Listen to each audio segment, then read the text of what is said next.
Good evening, everybody. Thanks for staying. I'm Susan Feldman. I'm the Artistic Director of St. Anne's Warehouse, and I welcome you and thank you for staying.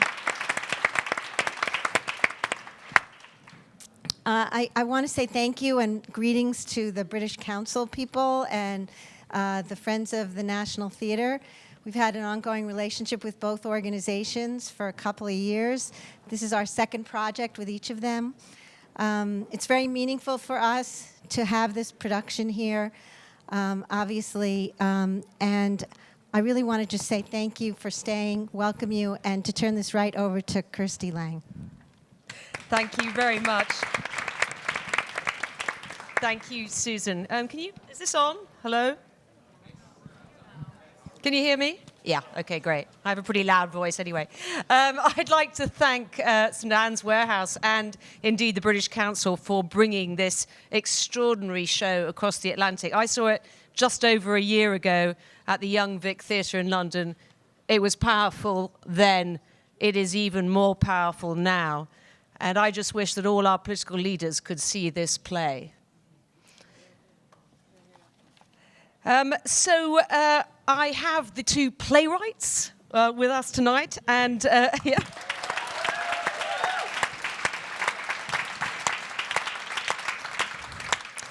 And David Miliband, President and CEO of the International Rescue Committee, a charity.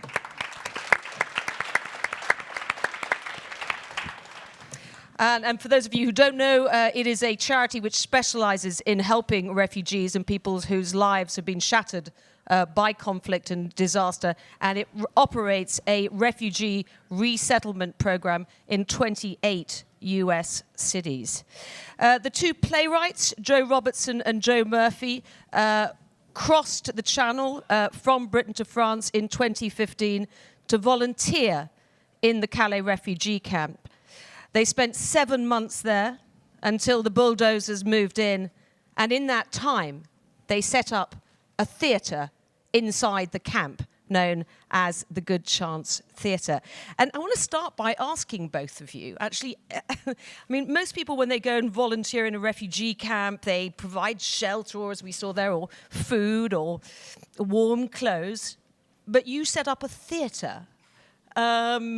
Why? Why did you think there was a need for that? Is this working? Yeah? Okay.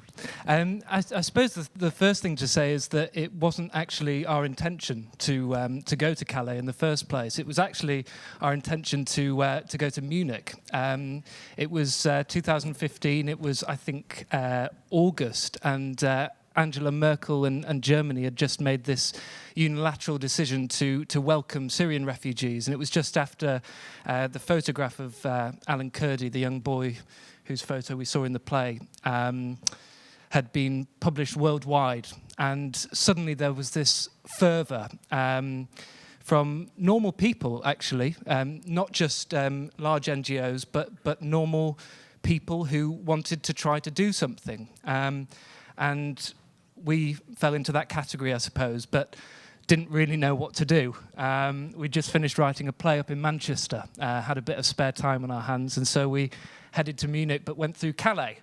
And it was this strange moment of arriving at a refugee camp, but actually finding a kind of city, which I suppose all refugee camps are built with a kind of temporary idea in mind, but in the end, often they become permanent. And the jungle in Calais was in the process of becoming a more permanent place than perhaps had been anticipated. And people, obviously, like you say, Kirsty, were in need of food and shelter and all these basic things that we need to survive as people. But they were also in need of something more, as we all are. We want to tell our stories. We want to share things, to express, to be able to feel not just like a migrant or a refugee, but actually a person like ourselves. And I think that was our experience of arriving, was immediately being spoken to and meeting the many different communities that lived there. Within 4 seconds, you found out people's names, about their journeys, about where they'd come from, about what they'd left behind, about their hopes. There was this incredible need, not just in spite of the situation, but because of it, to try and express what was happening. And we come from a tradition where theatre is that. It's a vital place where we go to try and reflect and understand the situations that we're in, and actually it was already happening. And as winter was getting worse and it was getting colder, we thought actually a big space, one space where all the different communities in the camp could come together and tell their own stories together would be quite useful. And so that we bought a big tent, which is just there, the Good Chance Dome, and built it with the help of lots of people in the camp. It was led by a 15-year-old boy called Sadiq, and he sort of led the construction, and over a day we built it. And then for 7 months it became a sort of town hall, really, a theatre that was the umbrella for all different art forms, and a place for people to go to feel safe, I suppose, and also to try and understand what was happening. David, this is the first time you've seen this play, so I'm going to put you on the spot now. What impressions? 4 stars for atmosphere? Well, look, many stars. I thought it was a remarkable play. I mean, huge kudos to the playwrights, an amazing job by the actors and actresses. I thought they did a really extraordinary job.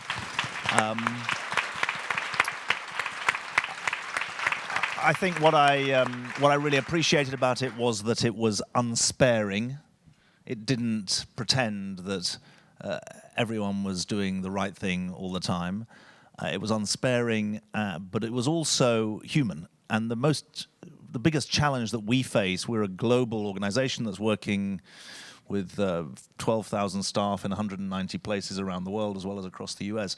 The biggest challenge we face is not really the malnutrition in Yemen or the bombs in Syria or the sexual violence in Congo. The biggest problem we face is the dehumanization of the people who we're trying to help. And so the most remarkable thing about the play, I thought, was, and the way you wrote it, the most remarkable thing about your writing was that you really humanized the experience of millions of people but captured them in the lives of 8 or 10 of them. And I really appreciated the way you represented the diversity of experience, the way you didn't duck the difficult issues, that some people were there for economic reasons, some people were there for political reasons, some people were from war zones, some people were from peaceful countries but were being oppressed. The Iranian comes to mind on that score. And obviously the hole in the middle of this is government. The hole in the middle starts with the Syrian government, which is bombing its own people. The hole in the middle of it is the places that people flee to, the neighboring states, are being let down by the international system. I thought it was really good that you made the point that 1 in 4 people in Lebanon is a refugee. And so that whole scene where you were saying, look, where Paula was saying, we use the word crisis, but we haven't seen nothing compared to what Bangladesh received 700,000 Rohingya refugees in the space of 2 months last year. There's a hole in the system also in terms of Europe not creating a route for refugees to be resettled. You referred to resettlement in the US. Trump administration is slaughtering that program, but it's a historic program. Europe's never had a program like that, so there's a hole there. And then there's an obvious hole in the activities of the French government and the British government. Different sorts of hole, but a void of responsibility. And I thought the way you conveyed that was really powerful and spoke to the most deep ability of art, and maybe theatre especially, I don't know, but art in general, to shine a light at the most challenging issues. That's an interesting point about theatre, isn't it? Because I thought the Calais refugee camp, I mean, it's been, going on for over 20 years. I've seen many documentaries. I've read many articles. It's an ongoing news story in the UK. And yet no other art form or form of communication brought home to me what it felt like to be there than your play. And what is it, do you think, about live theatre that can give you that real visceral sense of being there?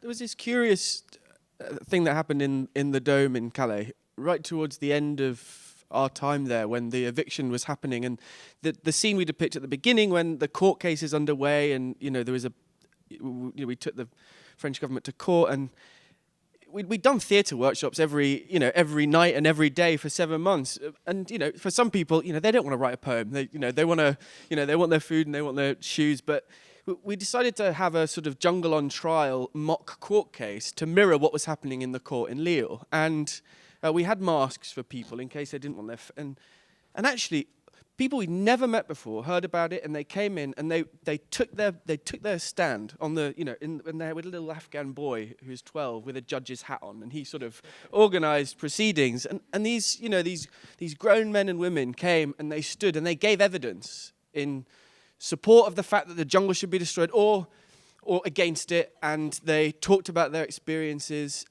People who would never come and stand on the stage and and sing or dance, but it was like this form unlocked something in them that allowed them to say what they felt and express something passionately that they needed to express.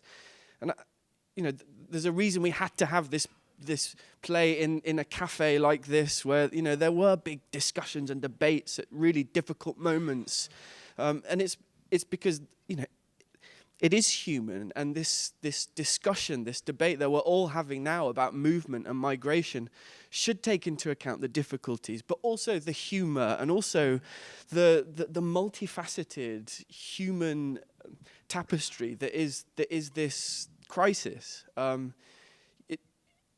We should be able to have these conversations in different ways, and I think theatre allows you to do that. I once went to the British Council do lots of arts work in refugee camps, and I went about 2 years ago to see a project in Lebanon with some Syrian refugees, and it was a project organised by the British Council, but it was a Syrian director with a group of Syrian women performing, who'd never acted before, performing Antigone. And I mean, I was in tears by the end. And afterwards, I was talking to these women, and I said to one of them, "Why is a play that was written thousands of years ago? Why does it speak to you?" And she grabbed me by the arm and she said, "My brother was taken away by the secret police in Syria, and I didn't know what happened to him. And eventually, because I complained so much, they arrested me too. This is my story." And all of these women told me that they had suffered from depression. They were mothers, most of them, and that by doing this theatre project, they had completely transformed their lives. And I think one of the things, you cannot live on bread alone, can you? You need other things when you're sitting around. But my question, I'm coming a long way to it, is that what really struck me about Lebanon, as you said, David, I mean, there are 2 Syrian refugees for every 1 Lebanese person. I mean, it's just extraordinary. No, sorry, the other way around. My maths is terrible. Sorry, for every... Anyway, what is it? 1 in 3? Refugees in Lebanon. 1 in 3. 1 in 3. Yeah, 25%. No, but look, So why is it that we send out warships when we get 300 refugees coming across the channel from France to Britain, and yet in Lebanon and Jordan they have those kind of numbers? Well, look, just a couple of things. First of all, Lebanon is a country of only 4.5 million people, and it's got 1.3 million Syrian refugees, as well as obviously a large number of Palestinian refugees and some Iraqi refugees, actually. So you can get a sense of the statistics. Jordan, next door, is a country of 7.5 million people. It's got 650,000 registered refugees. The government says it's got another 600,000 unregistered refugees in Jordan. So you can tell that that's the equivalent of the whole of Britain coming to America in the space of a few years. So you're right to say that there's a massive difference. Second thing that I think is really important, and I'm glad you didn't duck this. Whenever I go to see the work that we do in refugee camps, I come away thinking that a refugee camp is a funeral home for dreams, because they're opened on a temporary basis.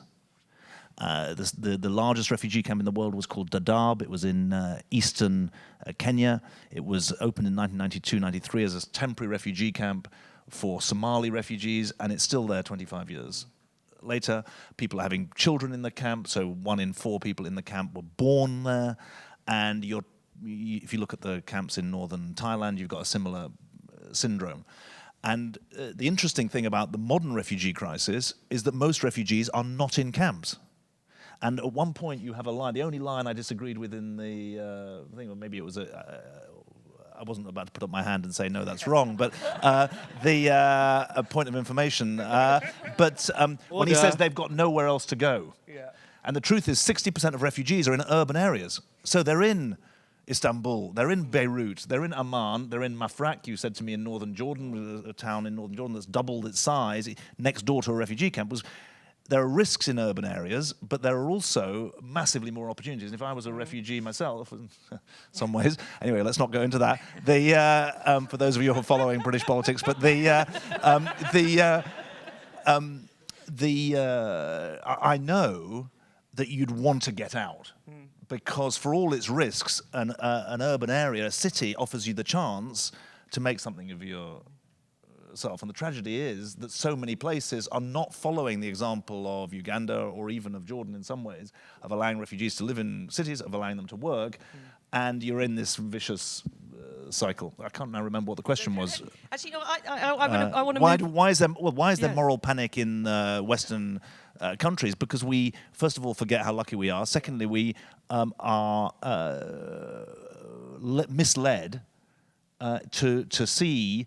I mean, here in this country, the southern border situation is talked of as an invasion, and it's an invasion of it's a quote-unquote invasion.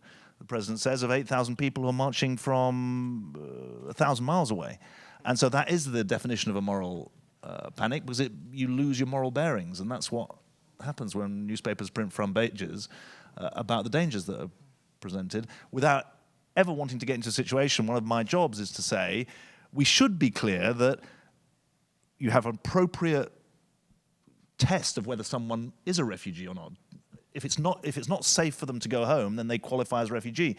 But if it is safe for them to go home, then they shouldn't be coming in under the refugee route. And that's a difficult thing, but I think it's important to uphold that point. I think a lot of people sitting in here tonight will be thinking, God, I'm really upset by what I've seen. What can I do? Can I do anything? What can people do, David? I was hoping you'd ask me that question. So there's this brilliant New York organization called the International Rescue Committee, which was founded by Albert Einstein in the 1930s to rescue Jews from occupied Europe. We're now the organization that I'm lucky enough to lead. And the great thing about being the president of the IRC is that I don't have to just say to you, give us your money, although you're very welcome to do that. But for those of you who live in New York, we resettle refugees in New York City and in New Jersey. On West 38th Street, our resettlement office are in Elizabeth, New Jersey. The numbers are down, but we're now the largest refugee resettlement agency in the US. So if you have time, and you or your kids or your grandkids can volunteer to teach English, to help people understand the way the health system works, to help them navigate their entry into New York life, that is a hugely important thing to do, because we've got to build this community together. Second thing that's really important, if you're an employer, all of the evidence from our 40 years of resettling refugees in America is that if you can get an adult into work, it's transformative for the life chances of the family. So if you're an employer, I'd be wrong to say guarantee these people a job, but let them have an interview, because some of them have been translators for US diplomats or military in Afghanistan or Iraq. Some of them are English. What was he, an English professor, from Khartoum? And some of them won't have any skills, but nonetheless would be amazingly productive and patriotic workers. The third thing that I would say, in all humility, as someone who's a resident of New York but not a citizen, use your voice. One of the most moving things that happened to me, I spoke in San Francisco at an event, and this woman came up to me afterwards in floods of tears. She was Vietnamese, and I said, "Why are you crying?" She said, "My parents didn't want to talk about being refugees.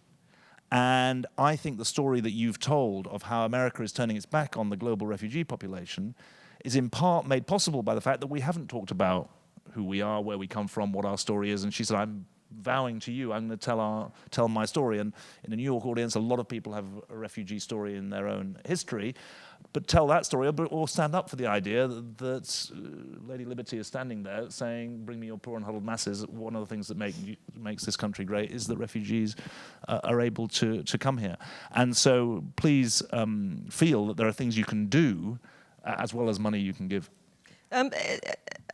The two Joes, can I just take... Can I just add in one more thing? Go on.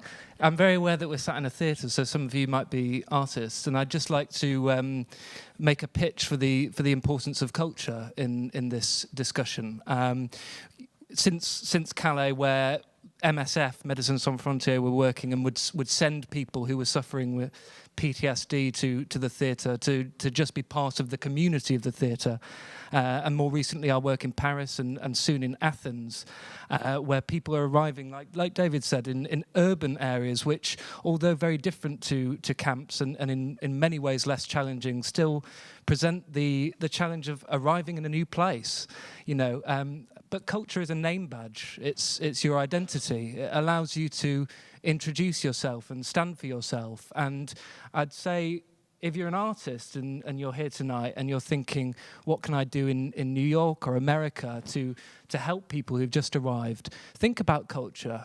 Think about the fact that as soon as you have a voice and you have a specific culture, even if it's from the other side of the world, this can allow you to build relationships, to make you feel comfortable in a new place.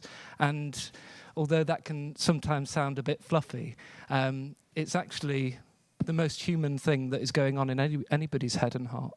Also helps people, I think the official term is host communities, but actually there's something great that happens when, I think Trump said recently, immigration is changing European culture, but a culture is something that changes. It's the definition of the word culture, and culture that doesn't change is dead. And it's a scary thing, change, and it's often not easy. As Safi says in the play, and you should never quote your own writing, but it's not easy to live together. We argue all the time. We write together, but imagine if you're from a completely different country with a different way of life. Art is that neutral space where we can get to know one another. I know we're that doing an amazing thing, actually. For those of you who are New Yorkers, an extraordinary artist called Mark Quinn, a modern artist, he's going to be doing an art installation called Odyssey in front of the New York Public Library, opening in September. And it's going to have 1,000 pints of frozen refugee blood and 1,000 pints of frozen non-refugee blood. And surprise, surprise, you won't be able to tell which is which. And he's got an extraordinary installation. It's worth going onto his website, actually. It's called Odyssey. It's a really remarkable piece of art. It's trying to use art to sort of prick the conscience. Now, I've only got about 5 minutes left because they have to clear the set and reset for tomorrow, but maybe I could take about 2 or 3 questions. I'll take them in a clump if anybody's got a question. The embarrassing moment. No? Yes. Yes. Oh, here we go. There's a man who put his hand up. No, they're on cards, sorry. Oh. Okay. Policy-wise, what do you think needs to change in Western countries to effectively address the challenge of the displaced? And I'll just read out the other one. The characters of the play give a lot of personal blame towards Theresa May. Is that right to do so? Over to you, David. Can I? This is an argument that you make, David, so often, but I think is absolutely essential and in many ways the first and most achievable policy change that could be made, which is to allow people to work sooner than they currently are. In Europe and the UK, certainly, people have to have received asylum before they are allowed to work, and that puts people in a real limbo situation. And all the evidence points towards, as soon as you are able to work, to be going to a job, to have some sort of structure in your life every day, that you can feel a part of that place that you are in. And so I think that would certainly be a very helpful first contribution. Look, it's a bad day to be a Brit, as far as I'm concerned. I mean, it's a sort of traumatic day in all sorts of ways. One thing that I do think this isn't actually a particularly partisan point, although it's negative about the Prime Minister. The previous Conservative government under David Cameron, in all sorts of ways, I disagree with, but they did make provision that 3,000 unaccompanied children could come to the UK, I think, every year. And she cancelled that programme. And if you think about it, that's 5 children per parliamentary constituency in the UK. There's 650 parliamentary constituencies. I used to represent a town of 65,000 people near where the man from Newcastle who rightly says that Newcastle is the centre of the universe, the capital of...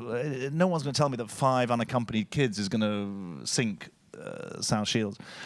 I think the problem is much less policy and the problem is politics. Actually, we know the policy agenda.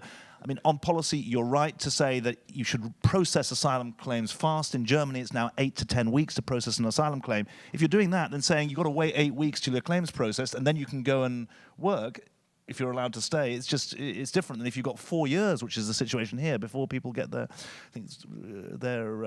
situation done. Secondly, this point that there needs to be an organized legal route for people who are stuck as refugees and are particularly vulnerable to get to Western countries. Western countries are reducing the number of refugee slots, but actually Europe should be increasing them, because one way of trying to undercut the smugglers a bit is to give people the chance that they could find a legal way to get into a Western country.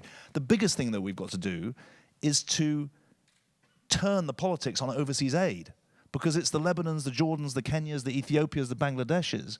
We knew there was a European refugee crisis coming in 2013-14, because we could see all those people in Lebanon and Jordan who had no housing, no jobs, no education for their kids. And it was the lack of education for their kids that was the biggest driver that in the end pushed them to come to Europe. But Europe didn't get prepared, and we shouldn't be myopic in just thinking about what we can do. Those states that are hosting refugees are doing the biggest thing, and they need the biggest amount of help. And just on Theresa May, I agree with exactly what you said, David, and also the hostile environment, and so much that came from that period and that government and her time as Home Secretary. But in the play, I hope that use the word blame, but Theresa May, but also the French government, the French police, the British volunteers, some of the refugees themselves, us watching, people watching at home on the news.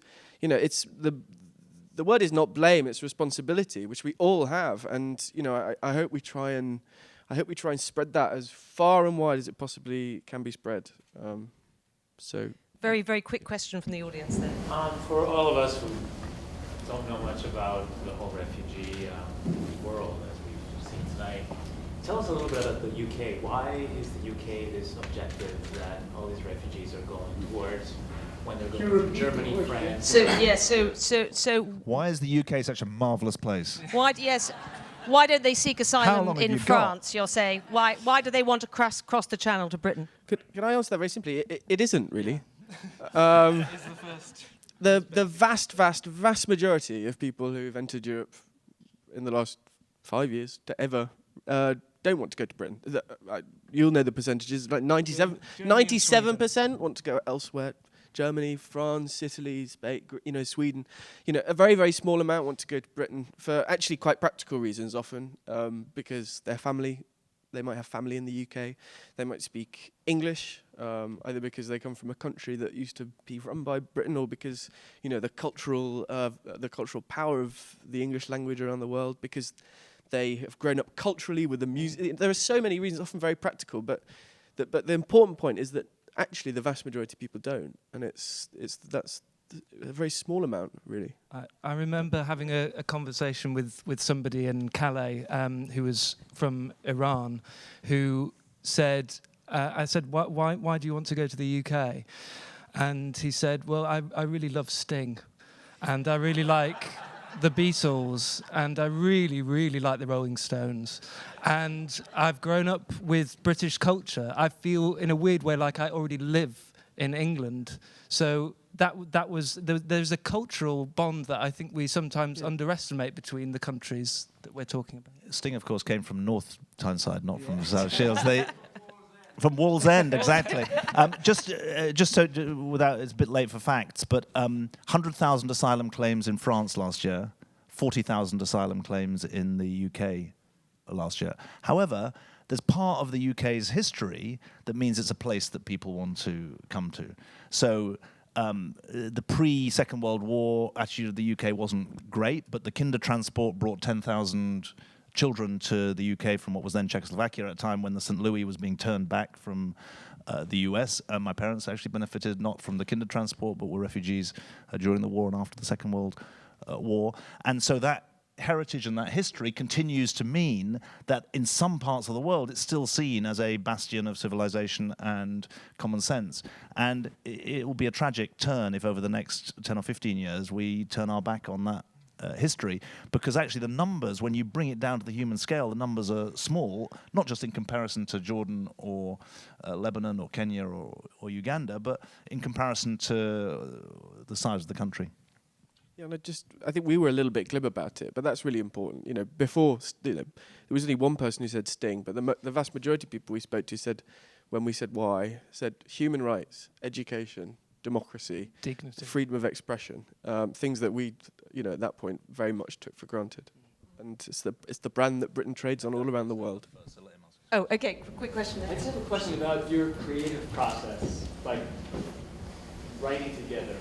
How long? What was your process like? And then how did it shift when you started working with actors? And actually, can I just take one other question here from the front as well, just so that then we can answer them both together, and then we probably have to wrap up. How do you get over the inherent prejudice of some of these countries where they feel they're losing their Germanness, their Italianness, their Frenchness, their Englishness, and that is what is barricading some of their attitudes about welcoming people? Thank you.